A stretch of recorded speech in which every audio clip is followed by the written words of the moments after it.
කත්තිල් දූපත රාජ්‍යතාන්ත්‍රිකව ශ්‍රී ලංකාවට හිමි වී ඇති බැවින් එය නැවත කිසි ලෙසකින් හෝ වෙනත් පාර්ශ්වයකට පවරා නොදෙන බව ධීවර හා ජලජ සම්පත් අමාත්‍ය රාමලිංගම් චන්ද්‍රසේකරන් මහතා පවසයි.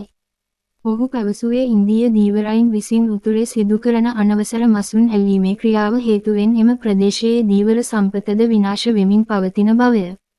හදිසි අවස්ථාව යටතේ ශ්‍රී ලංකාව සමග ඇති කරගත් ගිවිසුමක් හේතුවෙන් ඉන්දීය ධීවරයින්ට ශ්‍රී ලංකා මුහුදු තීරයේ මසුන් ඇල්ලීමට තිබූ අයිතිවාසිකම් උල්ලංඝනය වී ඇති බවට එරට පැවති උත්සවයකදී ඉන්දීය විදේශ අමාත්‍ය එස්. ජයශංකර විසින් සිදු කළ ප්‍රකාශයක් සම්බන්ධයෙන් අදහස් දක්වමින් අමාත්‍යවරයා මේ බව පැවසිය.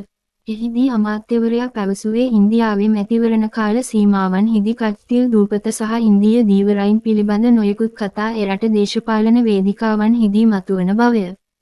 එහිදී වැඩිදුරටත් අදහස් දැක්වූ ධීවර හා ජලජ සම්පත් අමාත්‍ය රාමලිංගම් චන්ද්‍රසේකරන් මහතා. නීති විරෝධීව පැමිණෙන ඉන්දීය ධීවරයින් විසින් අපේ මුහුදු සම්පත සම්පූර්ණයෙන්ම විනාශ කරමින් තියෙනවා. අද උතුරු පළාතේ ගත්තාම 30%කට වැඩි ප්‍රමාණයක් මේ මුහුදු රස්සාවෙන් ජීවත් වෙන පිරිස්. අන්න ඒ අයගේ ජීවිතේ තමයි විනාශ කරමින් තියෙන්නේ. වෙන කවුරුත් යටතේ නෙවෙයි ඉන්දීය තමිල්නාඩු රජය යටතේ ඉන්න තමිල්නාඩු ධීවරයින් තමයි මේ වැඩේ කරන්නේ.